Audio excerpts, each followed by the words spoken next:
দৃষ্টি প্রতিবন্ধী মানুষ কম্পিউটার চালাতে পারে, মোবাইল চালাতে পারে। স্পেশাল স্কিলস না থাকলে কোনোখানে হচ্ছে গিয়ে জব অপরচুনিটি নাই। সরকারি এবং বেসরকারি সকল সেবা সব নাগরিকের জন্য হবে। দৃষ্টি প্রতিবন্ধী মানুষ কিছু করতে পারে, এটা আসলে এখনো আমাদেরকে আঙ্গুল দিয়ে দেখায় বুঝাইতে হয় যে পারে। আমি আশিকুর রহমান অমিত, বর্তমানে কাজ করছি CEO, basically founder and CEO Intelligent Tech Bridge. আমি দৃষ্টি প্রতিবন্ধী মানুষ এবং জন্মগতভাবে না, আমি যখন ক্লাস 8-এ পড়ি তখন থেকে আসলে আমার চোখের দৃষ্টিশক্তি কমে যায়। ছোটোবেলায় ক্লাস 3-তে পড়তে প্রথম ডিটেক্ট হয় যে আমি চোখে আমার দেখতে প্রবলেম হচ্ছে। সেই সময় আমাকে গ্লাস ইউজ করতে দেওয়া হয়। 96 জানুয়ারিতে আমরা চিড়িয়াখানায় বেড়াতে যাই এবং ওখানে হচ্ছে আমাদের কিছু দৃষ্টি প্রতিবন্ধী মানুষের সাথে দেখা হয়। ওনারা ABC assistant for blind children নামে একটা প্রতিষ্ঠান, এনজিওস, বেসিক্যালি সরকারের সাথে ইন্টিগ্রেটেড কার্যক্রম করে। ওই প্রোগ্রামের আন্ডারে হচ্ছে আমি ওদের কুমিল্লা ভিক্টোরিয়া কলেজের স্কুল থেকে হচ্ছে যে এসএসসি, দেন ভিক্টোরিয়া কলেজ থেকে এইচএসসি করে ন্যাশনাল ইউনিভার্সিটিতে গ্র্যাজুয়েশন কমপ্লিট করি।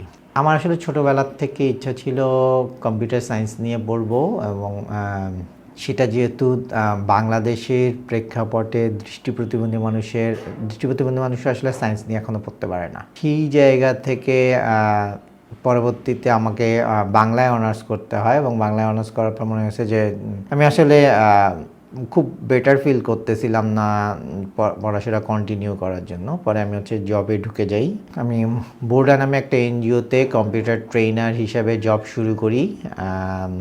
তারপর 2012 থেকে আমি বিভিন্ন কর্পোরেটে হচ্ছে টেকনোলজি ফিল্ডে, বেসিক্যালি টেক কোম্পানিতে আমি অ্যাডভাইজার, অ্যাক্সেসিবিলিটি অডিটর, এই জায়গাগুলিতে হচ্ছে গিয়ে কাজ করছি। বাংলা আসলে কোনো টেক্সট টু স্পিচ ছিল না। আমরা দৃষ্টি প্রতিবন্ধী মানুষরা বাংলা কোনো ডকুমেন্টস হচ্ছে পড়তে পারতো না। 2016 সালে এসে মনে হলো যে যদি বাংলাদেশে কিছু করতে হয়, দেন ফার্স্ট টাইম হচ্ছে গিয়ে এক্সাম্পল তৈরি করতে হবে, দেন তারপর আসলে অন্যরা যদি আগ্রহ হয়। ইনোভেশন গ্যারেজ নামে প্রতিষ্ঠান তৈরি করলাম। এটা বেসড অন হচ্ছে ব্রেইল টেকনোলজি নিয়ে।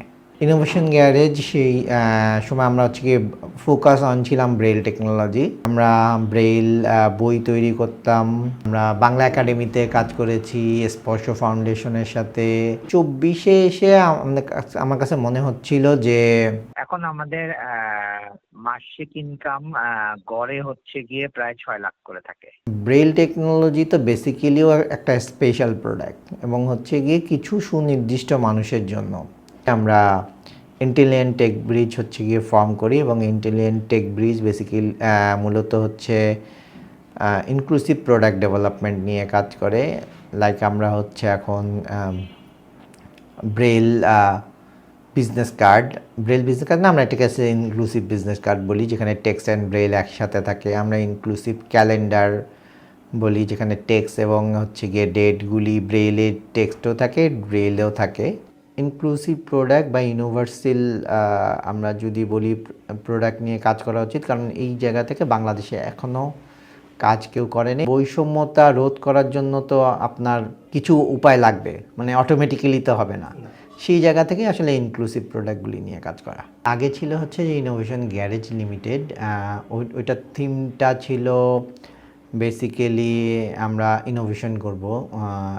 ওখানে অনেকগুলি ইনোভেশন, আমি বললাম যে ডাক্সবেরির ইন্টিগ্রেশন হয়েছে, অনেকগুলি ইনোভেশন আমরা নিয়ে আসছি। আমরা ওই সময় আমাদের একটা অ্যাপ ছিল যেটা অ্যাক্সেসেবল ডক রিডার নামে, সেটা দৃষ্টি প্রতিবন্ধী মানুষরা যে কোনো ওয়ার্ড ফাইলকে হচ্ছে গিয়ে মোবাইলের মাধ্যমে পড়তে পারতো। শুধুমাত্র দৃষ্টি প্রতিবন্ধী মানুষের ফোকাস।